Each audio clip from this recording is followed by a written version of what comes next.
Welcome to the Breaking News Bears podcast. I'm your host, Chris Capone, joined alongside my co-host, once again, Evan Davis. And we have a packed episode to discuss this week. As the trade deadline approaches, we're beginning to hear more teams poke their names out as buyers within the market. We'll be discussing the Kansas City Royals and Pittsburgh Pirates' efforts to bolster their rosters, along with what teams we believe could be the next Arizona Diamondbacks and make a sneaky run in the postseason, along with the dominance of the Cleveland Guardians. But first, Evan, what do you make of the Royals being aggressive at the deadline, supposedly?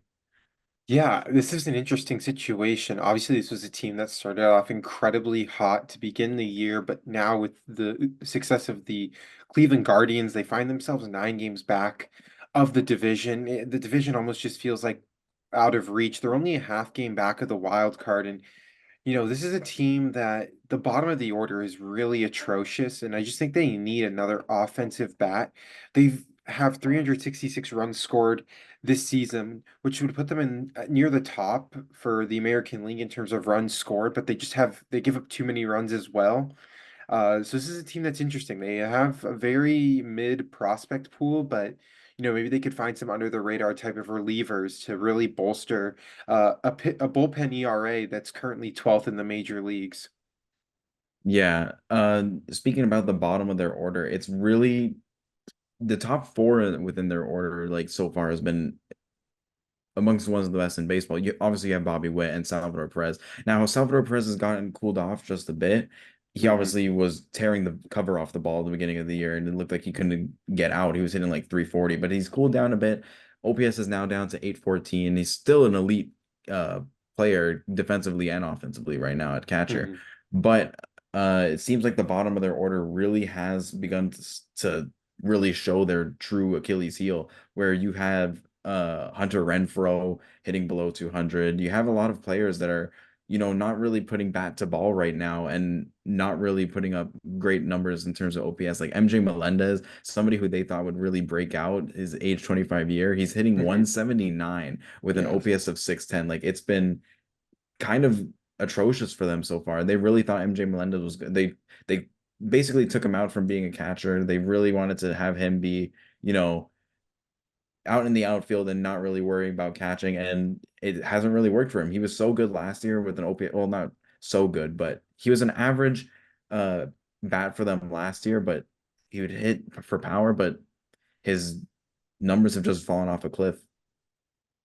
Yeah, and you just look at this team, like Salvador Perez leads the team in home runs with 12. He's tied with Bobby Witt Jr. And then outside of that, no one has double-digit home runs on this team. So power is an issue. And, maybe this is a team that trades for Luis Robert Jr., but at the same time, like, I just don't know if they have like the really sexy prospects that would bring him in. And if that, Luis Robert Jr. with that injury history, I don't know where they would really go with that, but there's always guys like everyone's available until they're not, if that makes sense. Like there's going there, I'm sure they're going to make a trade to bring in more offense because you just can't have your leading home run guy have 12 home runs at the end of June. It's not going to translate into October.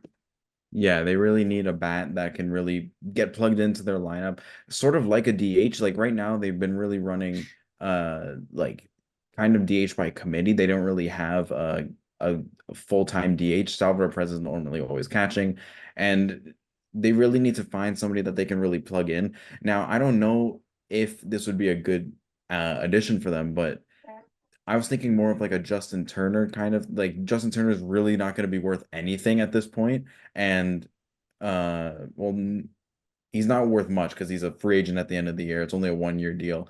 You can trade some mid prospects away for him, like really under the radar prospects, and you could probably get somebody to plug up that DH role who's currently kind of being, like as I said, it's being DH by committee right now. Yeah, it's just, it's an interesting decision that they have to make. And you mentioned the DH by committee, maybe a Justin Turner. I just think they need youth. Like, they have Salvador Perez. They just have a ton of speedsters at the top of the order with Garcia and Bobby Witt Jr. that I think they need more youth on this team. But I don't really know. Obviously a name that consistently gets thrown around is Alex Bregman, who's really struggled a bit this year. But Garcia's prime position is third base. So are you really in the market for him? I don't know. Um, There are a few guys. Obviously, Tommy Pham. I mean, I know he's not youth. He's still, 35 years old, but it's a guy who brings firepower, can hit home runs. We know what he did last postseason with the Arizona Diamondbacks. That's a name that could potentially be out there. There's one in particular. I mean, again, plays shortstop like Ezekiel Tovar with the Rockies. Like he could Mhm. get so much value uh to bring to Colorado for a Rockies team that obviously isn't going anywhere. He signed a really nice deal, I think, for like 7 years, just under like 80 million total value. And I know like the Rockies, like you have to have someone be your cornerstone, but like maybe this is another guy that you can like plug in at second base, let's say, and then now you have Witt Jr., Garcia, and Tovar, and Tovar is batting well over 300 on the year. Maybe it has to do with playing in Coors Field, obviously high elevation, but this is a guy that can really tattoo the ball and another young speedster who's an immediate threat on the base pass. And then with him, you can kind of build that Arizona Diamondbacks feel with having a lot of young guys on your team that once they get on base become an immediate threat on the paths. Yeah. One name that I just saw for the Royals that I think could actually work out for them, Brent Rooker from the Oakland A's Oh yeah. would be a name where, he's played outfield, but you're not really sure about like his outfield defense, but he can hit the ball, he can tattoo that thing. Hmm. And he'd be somebody else that, he's arbitration eligible next year. He's currently only making $750,000. Like his contract is cheap, but Yeah. that would be somebody where obviously you need the prospects, and the Royals really don't have a deep prospect pool. They have one prospect in the top 100. That's Blake Mitchell, who's a catcher, who's Hmm. 19, and they're obviously not trading their top prospect for Brent Rooker. But that would be a name that I think, a lot of teams are going to be looking for somebody like a Brent Rooker, like a JD Martinez, somebody uh who can play, who can basically DH. I think that a Hmm. lot of teams are going to be looking for a bat right at this offseason, or not the offseason, at this trading deadline. And I Hmm. think some notable name. I think Brent Rooker is going to be a very coveted name at the deadline that the Royals could be interested in. Yeah, the only issue with Brent Rooker is that his strikeout rate is terrible, 36%, and his outs above expect or above average. I don't know, the OAA. He's a horrible defender. He's a minus Yeah, defender. He that's what I'm strikes out saying. a Yeah, ton. Well, that's what I'm saying. Like I agree with you in the sense that like if you're the Royals, why not give up like your 11th or 12th best prospect? Like, and if you're the A's, like you don't really need Brent Rooker at this time. And it just I really wouldn't know how to assess his value just because his defense is horrible, an 830 OPS, which is really good, and a 336 on base percentage. But the only problem is that he whiffs a ton, chases a good amount, strikes out a good amount. His barrel rate is one of the best, like in terms of like according to Baseball Savant, he's in the 95th percentile in barrel percentage, but just a lot of his defensive metrics wouldn't really fare. I don't know what you would do. Maybe he's another guy that you would plug into DH from time to time. yeah, that would be like their primary DH option. That's what I was thinking. Like Hmm. somebody out there. Another option that the Royals could possibly be looking at, and Taylor Ward would be another good option for them. Ooh, didn't even think Yeah, of that. I Didn't think even that's think of another that. somebody with flexibility. He can play multiple positions. He's played third, but he's been playing more left field this year. Yeah. I think that would be another, because the Angels are obviously going to be trying to sell. Um, he's currently on a $4.8 million contract. I think Yeah, that he's would be still in another guy that arbitration. the Angels could still uh get some really good value out of him. He's still proving himself or he's still an effective ball player right now. Yeah. 13 home runs in 75 games. Yeah, I mean, this is a guy. It would be. I'd be curious to see like how much he gets, like in terms of what the Angels would get for him, just because 30 years old, not crazy offensive numbers, 757 OPS, which makes him just an above average hitter. His ex-WOBA is really good, and his chase rate, like he doesn't swing at a ton of pitches. That could be a definitely that could definitely be a guy who we might hear from. It's just the fact that he has 2 more years left of arbitration. Does a team really want to like dive into their prospect pool? Because we know how big guys on that are in arbitration, like they kind of garner a little bit more in terms of Yeah. what teams would get in return. Um, but you could tell that he's a really unlucky hitter. If you look at his baseball savant numbers, like his current batting average is 241, but his expected is 266, which obviously isn't like incredible. But like if you look at like his slugging versus expected, like current 431, expected 523, like this is just a hitter that's getting incredibly unlucky. And the only issue is, and I mean, you're in a competitive division, and what we Yeah. used to call the weakest division is now one of the best in terms of pitchers in that division. But hard hit doesn't happen a ton, but this is a guy who's just gotten incredibly unlucky at the plate, and it's evidenced by his metrics. Yeah, it's another thing with Taylor Ward obviously is the health concerns. Like he's only played 135 games once, and Yeah, that's the that's that's thing. that's obviously an issue. And so another thing with him is also sometimes his injuries are freak injuries. Like last year, he missed the rest of the year after getting hit in the head by Alek Manoah fastball. Hmm. It's it's something like not like you can't control that. You can't Hmm. control some of those injuries, but that's another thing with the health concern. It could also affect his value, which would kind of help the Royals where their prospect pool isn't as deep, where Hmm. you could probably get him for less than what he should be worth. Because he's been fairly consistent over the past 4 years. When he's been up at the plate, he's been a consistent hitter. It's always around the same kind of stats, like 250, 281, 250, Hmm. 241 this year. He's always putting up around the same averages. And, it's just somebody who you can plug in your outfield, and he's played multiple positions before. He could obviously switch that around for the the Royals too. Yeah, definitely. I agree. I knew there was something up there. I couldn't remember if this was the one, if Taylor Ward was the player that was always rattled with injuries, but it's just a guy who unfortunately can't stay healthy. And teams can just find ways to manage that. Yeah. Um, Another team that's starting to, really poke their names out in terms of at the trade deadline is the Pittsburgh Pirates. And they're another team where, you have your young nucleus of pitchers. You have Mitch Keller is obviously a really good starter. Paul Skenes is tearing up baseball right now. Hmm. And Jared Jones has slowed down a bit, but he's still providing really good numbers in his only age 22 year. What do you think are some good additions that potentially the Pirates could end up making at the deadline? Yeah, I mean, their offense is terrible, so they really, really need a bat. You know, it's difficult to kind of assess trades with the Pirates just because with how cheap ownership is, you just don't know if they're ever going to re-sign these guys. But maybe now that they have, a glimmer of hope with Jared Jones, Mitch Keller, Paul Skeens, like you have three solid arms. Martin Perez and Faulkner aren't like eye-catching names, but I think this is a team that just needs to add one more starter, especially just to have down the stretch. And that's why I was thinking of, a guy like Jack Flaherty with the Tigers, who's currently on a 1-year bargain deal. And if I think the Tigers' mindset was just like, if he does really well, we could trade him.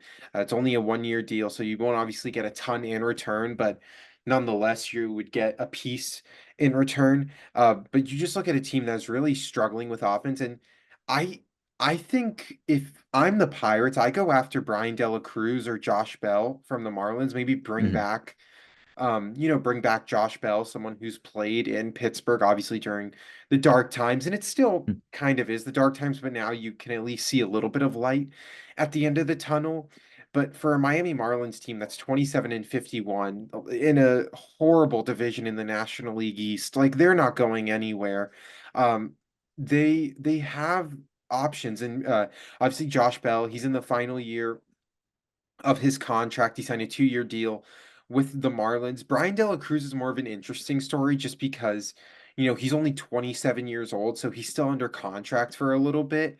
And just given the power that he has, I mean, obviously only a 732 OPS, but 14 home runs on the year. And you just look at playing in playing in oh my God, in Pittsburgh at PNC with Yeah, the short PNC. porch Yeah. out in left field, and even like you even look at right field how it's so much more in. I just think if you're the Pirates, like go after a Dela Cruz or a Josh Bell.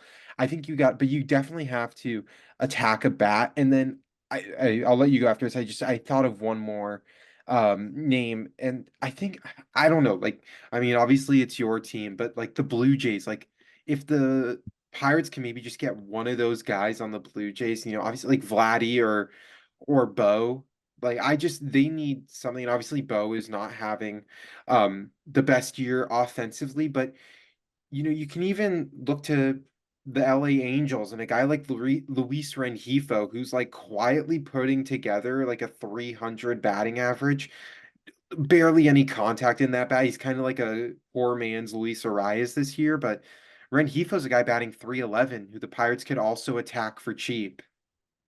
Yeah, one thing about the Pittsburgh Pirates is they need a catcher.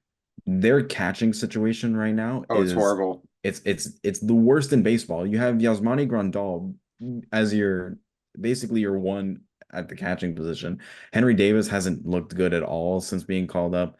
Um, Obviously you have like Joey Bart has been playing. He was their best catcher for a while, but Hmm. like uh you have Jason DeLay playing, you have Grant Koch playing. Like it's been Yeah. really, it's the worst catching situation in baseball right now. And I'm not sure which teams would really be willing to part with a catcher right now. And if you're parting with a catcher, you're not trading somebody who's, really effective right now. I'm trying to look at teams and see which catchers could potentially be available. I'm looking at like Tampa. I Yeah, they really don't even have anyone. that's the thing. It's like they need a catcher desperately, but I don't know Yeah. which teams are really, willing to give or willing to sell right now a decent catcher. Well, the problem with the Unless you're looking at like Elias Diaz, but I don't even know if the Rockies are even gonna think about trading Elias Diaz right now. yeah, I mean the problem with I don't Unless think you no, the overpay. Rockies are. The Rockies are. They're like reports have come out with Ken Rosenthal and Bob Nightingale about Elias Diaz being on the trade block just because he's 33 years old. I think he's his contract is coming up, but like this is one of the best defensive catchers in baseball and a guy that can also put bat to ball. I mean, if you're the Pirates, like my whole thing, and like obviously we'll talk about this later, is just like baseball's the one sport where like as long as you make the playoffs, you have a chance. And if you're the Pirates, like obviously this is a young upcoming team, but the problem with a guy like Joey Bart and Henry Davis is one like they suck defensively. Like the only Yeah. reason Henry Davis was drafted, what was it, like first overall or second overall, um, was because of how offensively gifted he is. And you even look at a guy like Joey Bart, who the Pirates acquired from the Giants, like 879 OPS this year. He's just horrible. Like their pop times are one of the worst in baseball.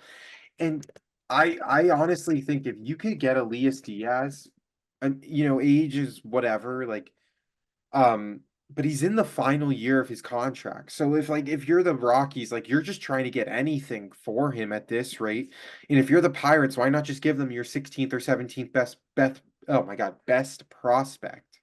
Yeah. It's really been looking rough for them, like behind the plate. Like not taking in the offensive thing. Like Yasmani Grandal is your number one catcher in the year in the big 2024. Like, what are we doing? Yeah. Um, it's really just been Henry Davis's struggles have really just held this team back. Like, this is the year where he was supposed to be the number one catcher and really prove himself as, he can be the backstop of the future for the Pirates.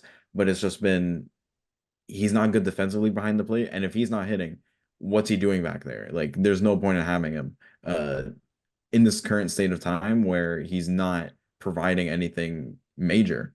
Yeah. So that's the one thing where, yeah, you got to try and make a trade for Elias Diaz and try and get something. Like, you need something. You can't be having Yasmani Grandal as your number one catcher and trying to be competitive.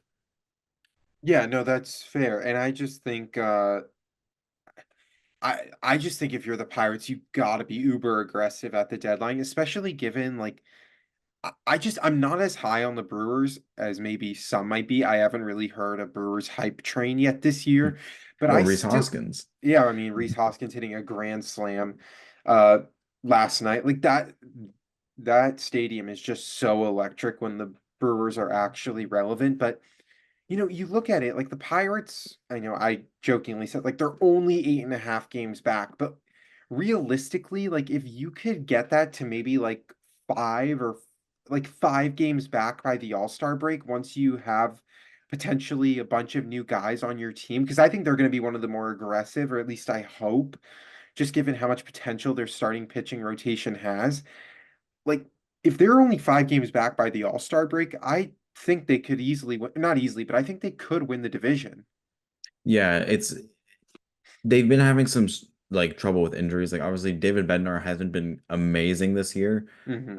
He has a 5.17 ERA. And he's currently on the 15-day IL, just recently got on the IL. Yeah. Um, but it's really been kind of like their bullpen has been kind of depressing. You have a Hmm. bunch of like 450, 5.4. Their bullpen ERA isn't good. Yeah. They need a lot of issues to fix, and I don't know. I think you make a trade right now for Elias Diaz, you try and get more competitive, and you try and build up for next year, and you can try and make a playoff push right now too. But I'm not sure how you can end up actually like. I don't know if I can really see them overtaking. Like, I still think the Cubs and Reds can field a better team at the end of the day than Hmm. the Pirates. While the Pirates have been surprisingly competitive, I don't know if it'll be sustainable to get them all the way to the Yeah. play. I just think if they made like a few small moves, like I don't think they really need a blockbuster move just because we've seen that it doesn't really matter. It's just you have these three electric starters at the top of your rotation with Mitch Keller, Jared Jones, and obviously Paul Skenes, and your offense is depleted. Like it's terrible.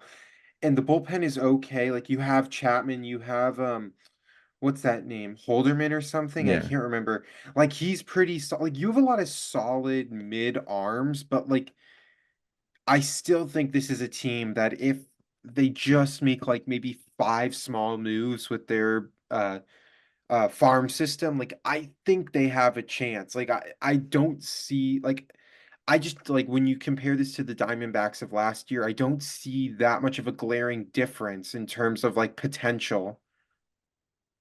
Yeah. No, I understand. Like it's really just gonna come down to like the moves that they end up making at the trade deadline where they could make some smaller moves and get some, under the radar arms and obviously bolster that bullpen even more, but Hmm.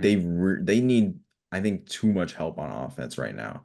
I Yeah. think their offense is not to their own fault. Like I think O'Neal Cruz obviously came back from injury and he's been serviceable offensively, but uh Brian Hayes hasn't really been Yeah. he's kind of fallen off. Well, not really fallen off. He was an average bat last year and he hasn't been good this year at Hmm. all.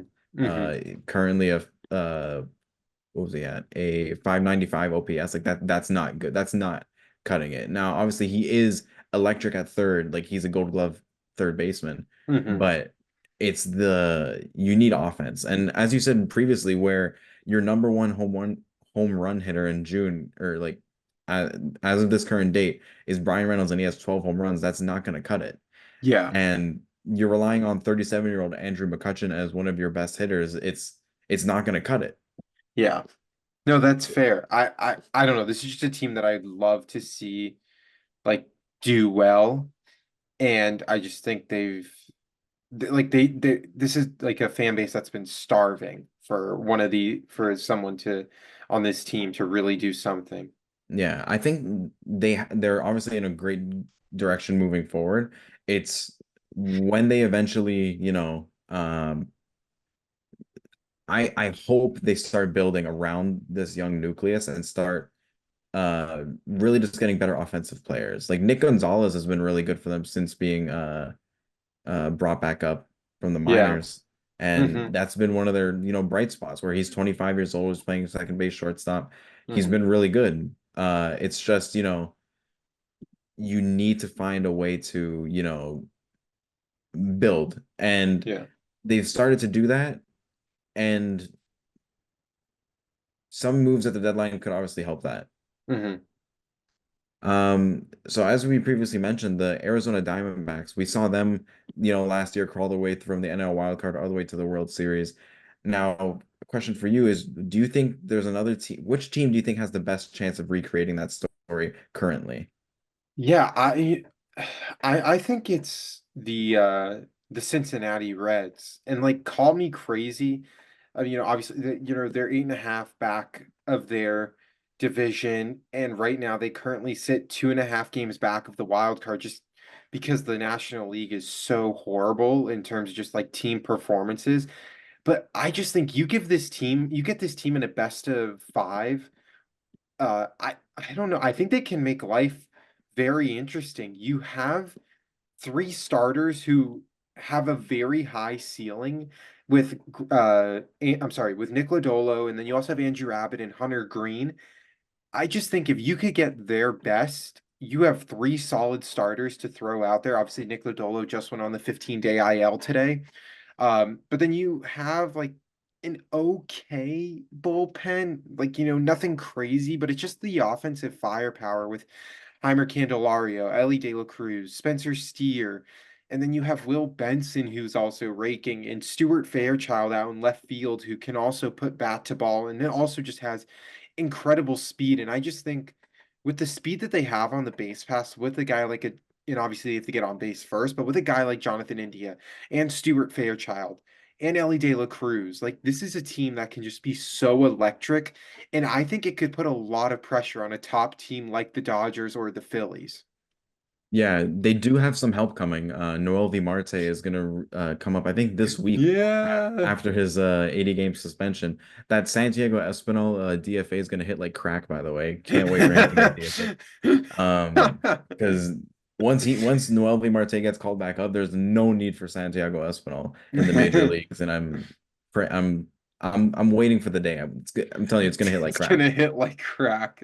But yeah, Noel V. Marte is going to be a really big, it's going to basically be like a trade deadline addition for them, where, that was your one of your top prospects.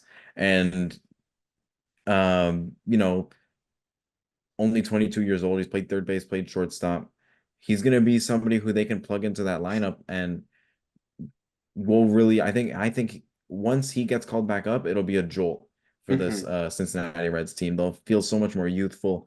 And I think similar to how they did last year when they called up all their young players, they had that jolt. They went on that run, that Yeah. August run where it was like, oh crap, the Reds could actually make a run for the wild card. Hmm. But um obviously you have a good starting rotation, as you previously mentioned, Hmm. and the bullpen has been relatively solid. Now, Alexis Diaz has given up, blown quite a few games, but obviously they have really good arms. They have like Buck Farmer, Fernando Cruz. They have Brent Sutter.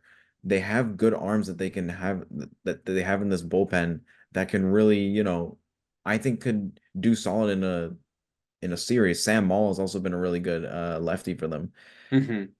It's just as you said, the offense has been atrocious. They have uh just players that are not really performing. Nick Martini is somebody who hasn't really been good. 65 OPS plus, he has a 593 OPS. Uh there's all these players where they've tried plugging in players to, give this team a jolt, and they just aren't they just aren't. Hmm. A lot of their bench bat options are hitting below 200 or hitting at the Mendoza line, where it's like, yeah, like Will Benson, I have 8 home runs, but I'm hitting 192. It's like I can send that ball to Mars, but I can also strike out like 30 times. And he's right behind Ellie in terms of strikeouts for this year. Hmm. 97 strikeouts. Ellie De La Cruz is leading the league in the entire major leagues in strikeouts at 103, and you have Will Benson at 97, and he's not a fraction as good as Ellie De La Cruz is. It's Hmm. just, you know, you need offensive power. You need offensive firepower. And hopefully when Marte gets called back up from his suspension, it's going to be another plug that they can, somebody who they can plug in.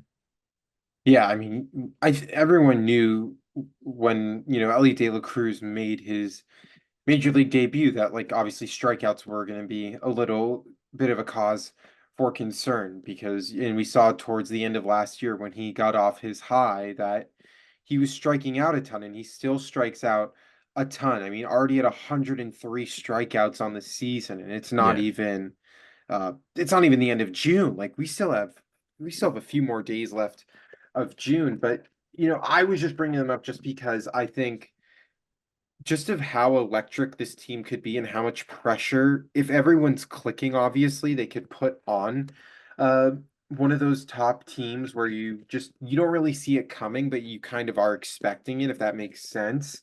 I just thought the Reds could be like this year's because no one really expected the Diamondbacks to even get past the Brewers, but it was just how young they were and how much of a threat they were on the base paths. Yeah, it's a very similar situation too, where, like as you said, on the base pass, where you have your your budding superstar, where you have Ellie De La Cruz, similar to Corbin Carroll, where when they're on the base pass, they can steal second almost instantly, where their speed is unmatched almost. Hmm. Um, and you have a lot of similar things where you have a good rotation around them, where uh, Hunter Green, Andrew Abbott, Nick Ndolo, you have three solid arms that can, three solid arms that you have at the top of your rotation. And obviously they're a team that they could even be included in some of these talks at the trade deadline, where I wouldn't be surprised if they started to buy, if they looked at a Jack Flaherty, Hmm. if they looked at a, not similarly, but like a Jesus Luzardo, where Yeah. he can be a top guy, or he can be one of the top, more like the middle of the rotation. But that's another team where, like, yeah, as you said, they could be similar to the Diamondbacks. Hmm. Now, I'm gonna go similar to a team that we previously mentioned. That's the Kansas City Royals, where, like I said, they have that one superstar. You have that guy who can really elevate your team in a playoff series, where you have Bobby Witt Jr. Um, and they have the makings to actually, like, they've shown success, but they Hmm. just need to find a way to actually put it all together. And like since that start where I think they were 36 and 18, they've gone like 8 and 19 since or something. It's been kind of a slow skid to their demise. And they've faced some, they lost a series to the Athletics. They just lost a series. They just got swept by the Rangers. It's been a slow skid for them, where Hmm. eventually they need to start making moves and bolster that team, where I still think the Royals can really be a threat in the postseason. That they could be a team that could, really surprise a team like the Yankees, or surprise a team like the Mariners at this point, where you're just not expecting them to really have that confidence, have that swag, have that uh just feeling good about themselves, where if they can steal one game, they could go a long way. Yeah, and I think like one more team before we move on that just came to my mind, honestly, was the Boston Red Sox, who just took Mm, 2 of 3 from the Yankees. And this is a team, Jaron Duran, I didn't even realize this until just now that a 4.3 WAR. Like yeah. last I think we were. I mean, I was kind of like expecting like a little bit of a jump. 2023, he still batted 295 with an 828 OPS. It was just the contact or the power. I'm sorry, wasn't really there. 8 home runs, 40 RBIs in 102 games, and he already has 7 home runs and 37 RBIs this season. And you just look at this guy. I mean, he's incredible, and just his speed is second to none. Honestly, in terms of speedsters, obviously you have David Hamilton as well on this team, who's already stolen 21 bases. It's just really, and then you have Connor Wong, who is like the only surviving piece from that Mookie Betts trade, and he's Yeah. hitting 330 on the season. Obviously. Not a huge sample size. He's played 57 games, but still a 330 average with an 870 OPS with 7 home runs, 29 RBIs, and he just went on the paternity leave. So congratulations to you and your wife. But you just look at them. Devers obviously hitting, and then they have Cetadine Rafaela, and then they have Tyler O'Neill, who, you know, quieting down a little bit with the power, but still 15 home runs on the season. And you have Wilyer Abreu, who's having a really solid rookie campaign. You got Masataka Yoshida, who can just be like a quiet bat. I mean, obviously he has been quiet, a 635 Yeah. OPS, but um, this is a guy like he could like when in doubt, like you still have to pitch to him. Like this is a guy that could still put the ball in the air and put it deep. So I just think the Red Sox, I mean, the only thing that might be a cause for concern is their pitching. I mean, they have what's his name, Tanner Houck, and they have Nick Pivetta, and they have Cutter Crawford. Brian Bayo's kind of been a disappointment. You know, the expectations Yeah. were really high for him last coming into this year. Yeah, Or not signing that high, but extension. like he did sign that the 6 year extension. So, you know, expectations are reasonable and fair. Um, I just think the only problem with the Red Sox, and I apologize for ranting, but it's just a lot like their starting pitchers have an incredible ceiling, like incredibly high ceiling, but they also have such a low floor outside of Tanner Houck, which could hinder them in the postseason. But they also have a really solid bullpen. Yeah, they've looked really good so far. Like, um, their pitching staff's been, one of the best in baseball. You have Kenley Jansen fortifying the back there, really closing down games, and you have other bats or you have other arms. You have Zach Kelly, who's looked really good for them. He's Hmm. opened a couple games and he has a 1.59 ERA, but he's looked really good. Brennan Bernardino's been a really good left-handed arm for them.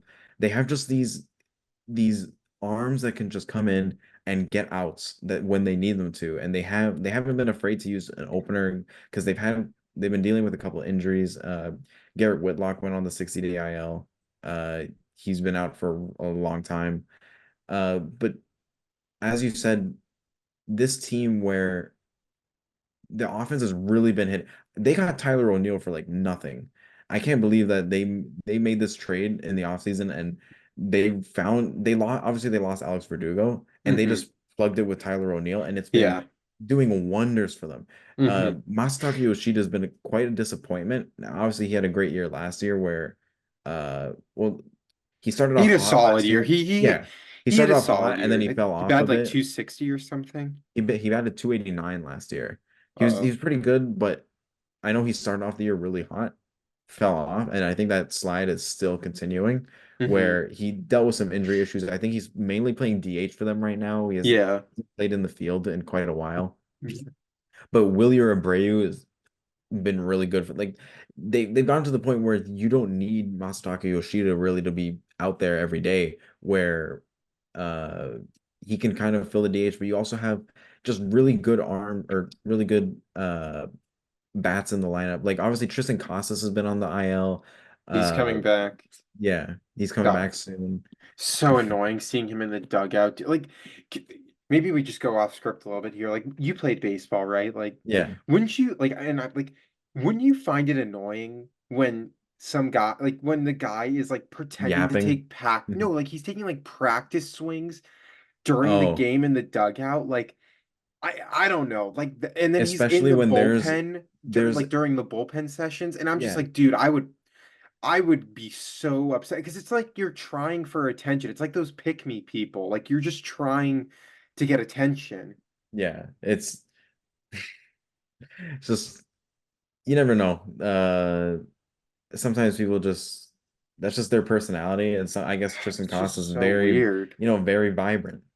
It's so weird. Like I don't know. That just popped in my head when you mentioned the name Tristan Casas because I saw that on social media and I was just like, I don't know. It seems like you're just trying too hard for attention. Like we get it. You're an MLB player. You want to be back, but like I don't see Mookie Betts all of a sudden now just in the on deck circle when he's supposed to be up, like practicing swings with his broken hand. Like, just Yeah, go get treatment and like stay away. yeah, just like I don't know. Some people like having the camera on them. Maybe he's just I, one of those guys. I don't know. It's so annoying. But even with the injury to Tristan Casas, they've had Dominic Smith come up and Hmm. 29-year-old Dominic Smith. He's been solid for them in replacement, but obviously they want Tristan Casas back. Hmm. They don't want him in the dugout taking the practice swings. They want him up there God. at the plate taking real swings and getting him to, pipe down a little bit. Yeah. Uh, that was him that was had that like long discussion during Father's Day, right? He went on like a Yeah. huge rant in the middle of the inning Yeah, where about he his told the dad not coming story. to a game or Yeah, something. it I was just was like, what is happening right now? Like, how did you become, in my opinion, just such a hateable play? Like, he's like, I can't stand him, and I don't know why. Like, I don't even follow Red Sox baseball, but just like listening to him talk, it's just so annoying. but yeah, it's hey, I think it's just somebody who likes the camera on them. They like the attention. It's just, like you said, one of the Yes. pick-me's. Um, but yeah, with the Red Sox, they could definitely be one of those sneaky teams, and they always seem to find a way where when they do make the playoffs, they can make a deep run. Like obviously Hmm. 2021, they had that run all the way to the ALCS. They lost to Houston. Um, but they're one of those teams where if they can make it, they always seem to go far when they do make it. Like uh they have the makings of putting a good roster that can go deep in the playoffs. And I think they'll definitely be one of those teams that are going to be adding at the deadline.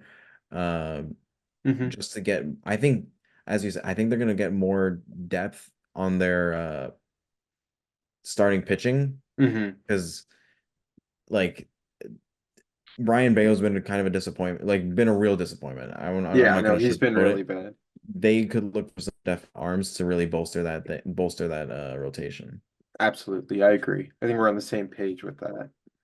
Um, the next thing we'll talk about is I guess we could have talked about it when it was the talking about the Pirates, but Paul Skenes is taking the MLB by storm. How many pitchers currently would you take over Paul Skenes, like starting pitchers not really to start a franchise because obviously if you're starting a franchise, Paul Skenes is going number one right now. Yeah. But in terms of current pitchers, how many are would you take over him?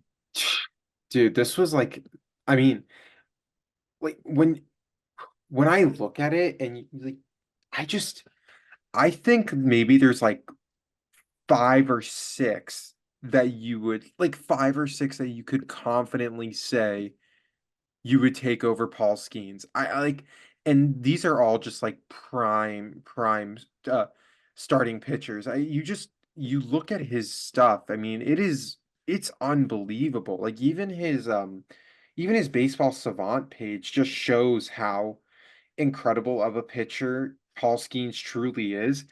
And I would say like, and I wrote it down. So I say Tyler Glass now, Zach Wheeler, Aaron Nola, I had him. I'm gonna say Corbin Burns just because he's won a Cy Young and he's Mhm. still a 2.14 ERA this year. Like I can't disrespect that. Obviously, the strikeout rate isn't incredible, but his whip is still really solid. So that's one, two, three. I was at four. Yeah, I'm just going down the list. Uh, gosh, and then like this is when like I started, obviously Garrett Cole is up there, so five. After Garrett Cole is when I started to be like, I think it's kind of a toss up. Like at this current moment, Mhm. um, I even contemplating putting Cole Reagans up on the list just because being a lefty and able to strike out at the rate that he's striking guys out at, uh, I think that's just more valuable to a team. I mean, obviously, Paul Skeens is pumping 102 on like his last pitch of the seventh inning, which is just insane. But confidently, I can say there's six pitchers I would take over Paul Skeens at this current moment, and those are the six that I would take over him. Other than that, I'm tossing it up. I think that's a really good start. Um, I have those same six, but I have kind of a under the radar pick right now. I Hmm. have George Kirby. Um, the Ooh. reason why I picked George Kirby is because he has been like he just doesn't walk anybody. Oh He's yeah, his strikeout to walk ratio is insane. yeah, that's why like his command now, I don't know, I think that's the only pitcher that I think including in those six that you have, that's Hmm. the only one that I have different, where I have George Kirby in there. I was also Yeah. thinking about Logan Webb just because Logan Webb, while he's not really a strikeout guy, he He's can been go he can go deep in games. Like he can go Yeah, but I wouldn't that's put the him only ahead of thing. Paul Skenes. I wouldn't put Yeah, him. I don't have him either. I was Yeah. just that was the one guy where I was looking at like he can go deep and like he's really efficient with his pitches and he can just pitch. Yeah. But he's not really a strikeout guy, so that's why I don't really have him. I didn't Uh realize in George Kirby's career, 414 innings pitched, yeah, he's only walked 50 50 people. walks. Yeah. Like what? Yeah. Like on the season, 89 strikeouts to 9 walks. Yeah, he's been That is a sneaky pick for someone to put ahead of Paul Skenes. I think that we make a fair argument for that just because he doesn't walk anyone. Like, and Skenes has only walked 8 guys as well. but he's walked 8 guys in 8 games and Yeah. Kirby's walked 9 guys in 16 games this year. It's No, like exactly.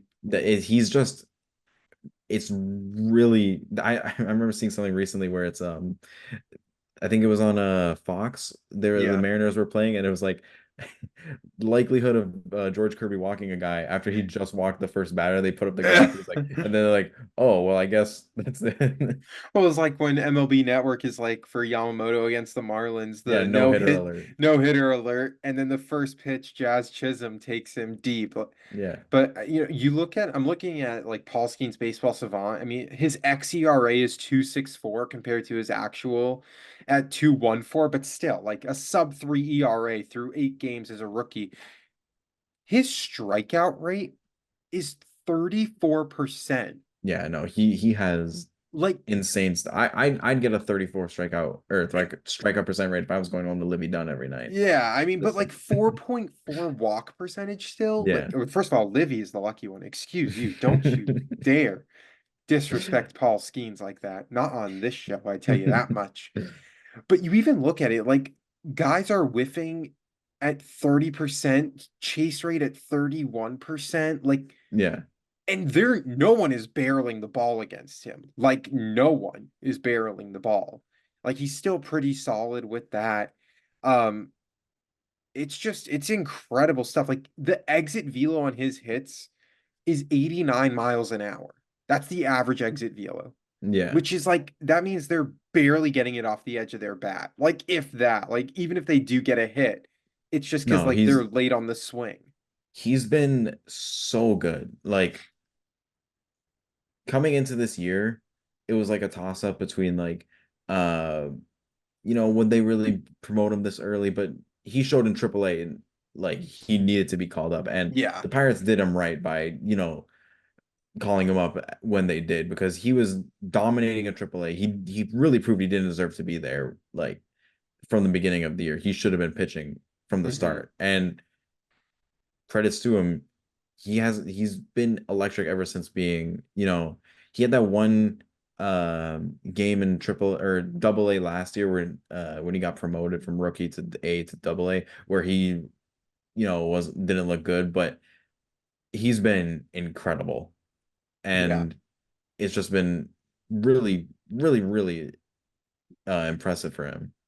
Yeah. I mean, obviously, small sample size, but to be 22 years old and just to be looking as dominant as he did, and I'm gonna say like he smoked the Dodgers. Like he like after that first inning when he threw 3 straight fastballs to Shohei Ohtani, and Ohtani swung and missed on all 3 of them, I was kind of just like, holy crap. And he threw 102 on all of those fastballs. Yeah. Um, I was talking to one of my buddies about this, and he was kind of saying that like it's only a matter of time before Skeen's arm just blows out based on like like the way that he throws the pitch, kind of like the way his elbow goes back Yeah. might be the only issue. And just it's not sustainable to consistently throw 102 um every start. So like that's the only thing that worries me is like just working more on command rather than velocity.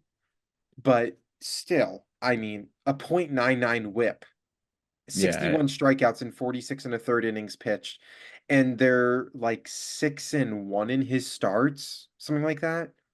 Yeah. He's 4-0 on the year. They most recently lost his last start against Tampa, but not to his own fault. He went 7 innings, gave up 1 run. And the 1 run he gave up was on the Was the first pitch of the leadoff game. home run? Yeah, Yeah, it was the leadoff home. first pitch of the game. And then after that, He was dominant. he was locked down. But Yeah, yeah, that's the only uh not yeah, like not to his leadoff own home run, fault. trade him. Should probably go to a team Yeah. like the Dodgers. That's where, Yeah, no, he's gonna be a Yankee in like 3 years. yeah, that's what everyone. That's what all my Pirates friends were saying. He's like, he's going to the Yankees. Yeah, they're 6-2 in his starts, which That's is incredible. yeah. And even the first game that he had lost, he went 6 innings, gave up 1 earned run. Hmm. The the Pirates lost 6-7. So their bullpen just imploded after he leaves the game, which is, another thing that we talked about. The Pirates bullpen, they could be Hmm. looking to add. The last thing we'll talk about before we, wrap up this episode, the Cleveland Guardians. Now, do you think the Cleveland Guardians are being overlooked, or do you currently see them as a bottom of the AL like a bottom of the AL Central merchant that where they're just feeding off, the Tigers and the White Sox right now? I thought about that. And first of all, I mean, Stephen Vogt for a first year head coach Yeah, or manager, like he already won. I don't even care like if someone else, like if another team just goes on a stupid run, like Stephen Vogt just locked up manager of the year, like in the for the AL. in the Yeah. AL. Yeah, because it's AL and NL. Uh, just incredible. I mean, hopefully JJ Redick does that with my Lakers. Yes, sir. Yes, sir. But you Gotta plug just that in yeah, you look at this team, they were 49 and 51 a year ago. a year ago, like at around this time. And now they're 50 and 26, and they have the number one overall pick in this year's draft. Do you like I just saw this now. This is via Codify with like the baseball Twitter. Mhm. The Cleveland Guardians relievers, guess what their ERA is combined since May 29th? Uh, I know Class A is at like a .6 ERA, and I think that when they were playing the Blue Jays, they had like said they have the one of the best bullpen ERAs. I know it got Yeah, inflated recently, but I think their bullpen ERA probably since since May. May 29th, I'm gonna like say a it's like a month. it's gonna say I'm gonna say a two ERA. No, 1.56. Damn, damn. I didn't even know this either that Clase's career ERA is 1.83. Like his career Yeah, ERA. And they don't even have like, any like quote unquote sexy names coming out of the bullpen, but it's just like a 1.56 ERA. Like obviously their starting pitchers are kind of leaky. Like Blake Lively. I'm gonna call him Blake Lively. Um, I don't mean to disrespect you. I'm sorry, Ben Lively, but I just like calling him Blake Lively. But other than that, obviously Shane Bieber got hurt. Yeah, yeah, it's like and you have Tanner Beebe, Tristan McKenzie stinks. Like, I'm sorry, like he flat out stinks. Like yeah, he's been bad. He's been expectations were, rough. yeah, expectations were so high for him, and he's terrible. Like, if obviously the Guardians are going to make the playoffs. I wouldn't be surprised if he's left off the division series roster. Maybe you put him on the championship series roster if you make it there, because then you have the roster expands a little bit, and then you can Mhm. add a few more guys. But I don't see how you confidently pitch him. I mean, pitch with him like use him as a pitcher. You just look at it like he's getting absolutely mashed. A 4.66 ERA, 46 walks in 73 innings. Yeah, no, he's been That's really rough terrible. since coming back from the IL, where I think his ERA in those starts has been, when did he come off the IL? He came off Well, he came off the IL.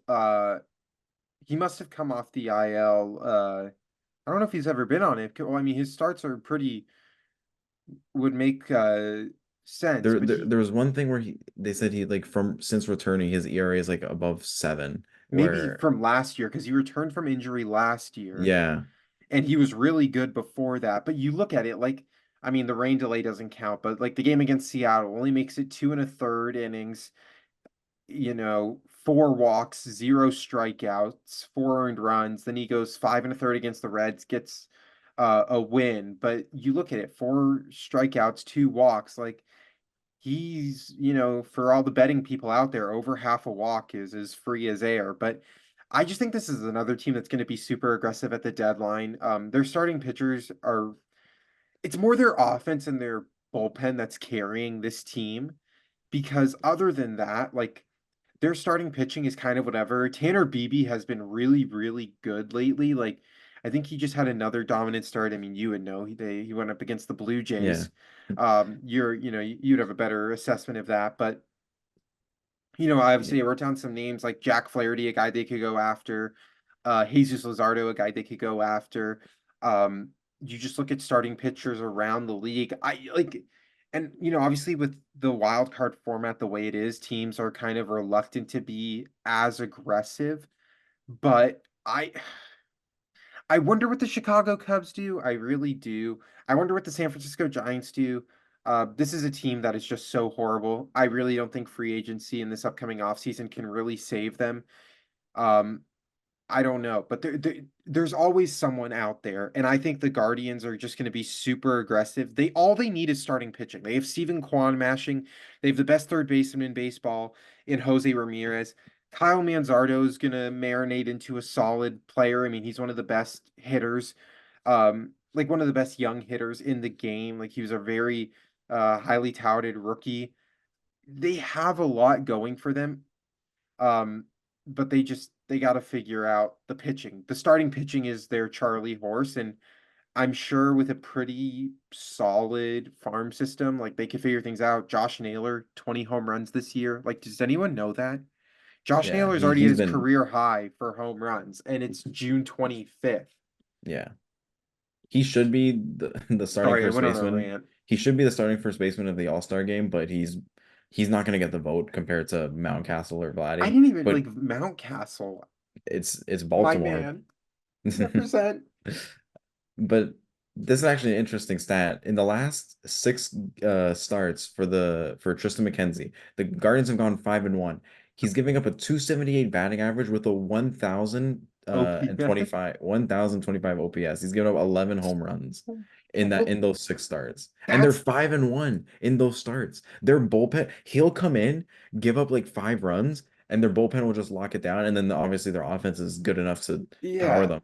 But that's the thing is like that's just not sustainable even the Yeah. rest of the season. Like that's just not sustainable. And I mean, yeah, you look at it in his starts, like yeah, giving up 3 runs, 4 runs, 5 runs, 4, 3. And then he had like a solid stretch, but he was playing terrible offenses where he gave up 1 run each against the Twins, White Sox, and Tigers. I mean, do you want a freaking cookie? Yeah. Um, Yeah, and like in his one, I mean, he hasn't really faced tough competition. That's just because the AL Central isn't that great. But like in his one start against an actually solid offense in the Yankees, 4 innings, 5 runs, 6 walks. Yeah, and that's not a Like, good precursor for what's gonna, lead yeah, up.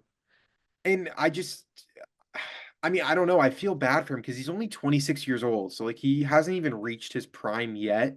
And it's just harder for pitchers, and not everyone can be Paul Skenes. Or Jared Jones even for that matter. But this is a team that's definitely going to make some. I agree. They're gonna have to do something. But the fact that they're 5-1 and he's giving up a 1,000 OPS, like Yeah, that just like for maybe for people that don't know, that means like he's getting walked like a he's dog in getting his mashed. starts. Like if he's not giving up home runs, it's doubles or triples. Like he is getting walked like a dog. He's leading the majors in both walks and home runs right now.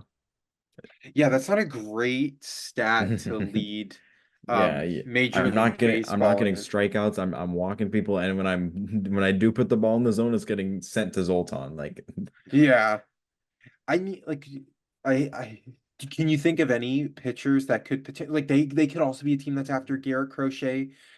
They don't really have a left-handed pitcher in their starting rotation.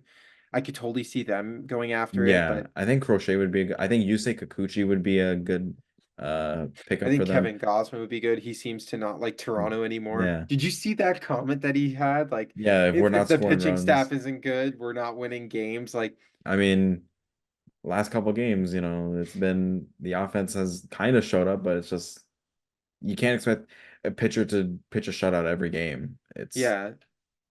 You And gotta add on runs, and I don't know, that's it's a whole different conversation. I'm tired about talking the Blue Jays. They suck. we barely talked about them and you're already tired about. I could go on a whole rant, like just I can go insane right now. But about the Guardians, they've Yeah, looked no, really good. they've looked really good, and I'm really happy for Stephen Vogt, um, who's just really unlocked a different gear into this team. Like they looked lifeless last year. It felt like nothing could go right for them last year, evidenced by the fact that they were a 500 team, even, 80, 90 games into the season. And now they're 24 games above 500 and can get any player they want in this coming draft. And this draft is just so loaded that I mean, I don't know. There's just so many guys they could get. And like Jose Ramirez is young, Stephen Kwan is young. I mean, Kwan has to stay healthy. That's been the only knack on him. Yeah, Um, but I'm so excited to see this team play. If there's any team that could knock off like the Yankees or the Orioles, it would be the Guardians because they could go offense for offense and they could go pitching for pitching, granted what they do at the deadline. yeah. Shout out the Texas Rangers, by the way, for trading Emmanuel Clase for literally 1 inning of Corey Kluber. Literally 1 inning. That's how the Guardian. I've always wondered. I was like, how did the Guardians get Emmanuel Clase? It was a trade. Clase had been suspended in 2020 for PEDs, Well, the and Padres signed him in 2015. yeah, and he got traded to Texas, and then Texas traded him for literally 1 inning because Corey Kluber got hurt after that 1 inning, and then signed as a free agent the next year with the Yankees. So literally Oh my one God. 1 inning at the start of their season for Corey Kluber, and that's how they lost Emmanuel Clase. Well, what makes me even more happy is that the Rangers traded some guy named Brett Nicholas to the Padres in exchange for a player to be named later. That player was Emmanuel Clase. So it Yeah, just makes me even more happy the fact that the Padres had Trey Turner and Emmanuel Clase at one point in time, and now they have neither. yeah, So that's what really brings joy to me. But I've always wondered, I was like, how did Emmanuel Clase end up on the Guardians? And the fact that it was after one inning of Corey Kluber, yeah. oh my God, put the Guardians GM in the Hall of Fame. Like, how has he ever paid for a meal? Like, he should never pay for a meal if the Guardians win the World Series. Yeah. And I'm sure that trade actually looked pretty decent after Class A had got suspended from PEDs, but no, it's not even close. It just makes me happy that the Padres had him at one point. Yeah, And in he their was system, he was yeah, there. he was there. Probably probably played some games, against the Dodgers in spring training, and Yeah. just never utilized them. It's incredible how like Class A is like just a guaranteed save. Like if you're a Guardians fan, Yeah, you just turn off the TV once dude, I have Class him A. in fantasy. He's literally insane. I'll go to bed. I'll see. Well, yesterday he didn't pitch, but it was a 3-2 Oh game for the Orioles wow. because he had just pitched 4 games in 5 days. No. So Trade him to I'll me. allow him. I'll allow him. Trade him. But it's just insane to see he has a 5.49 ERA plus right now. Like he's insane. Like Yeah, he he has over his last 10 appearances, 12 strikeouts, 2 walks. He hasn't given up an earned run in one, two, three, four, 5 appearances, and he's given up 2 earned runs in his last like 15 appearances, and those 2 earned runs came in back-to-back appearances. yeah, he's Like he's outside of been that, he's disgusting. he's been elite. Has he blown a save this year? I don't think he has. No, yes, he has blown a save. He blew a Oh, save against the Yankees. trade him, Yeah. trade him, trade On him, April trade. 14th.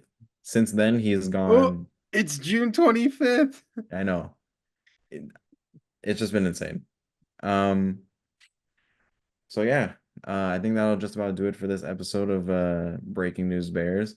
I once again want to thank my co-host Evan Davis, and I want to thank you, the listener, once again listening to this podcast. Uh, we'll upload another episode next week. Thanks everybody again for watching and listening.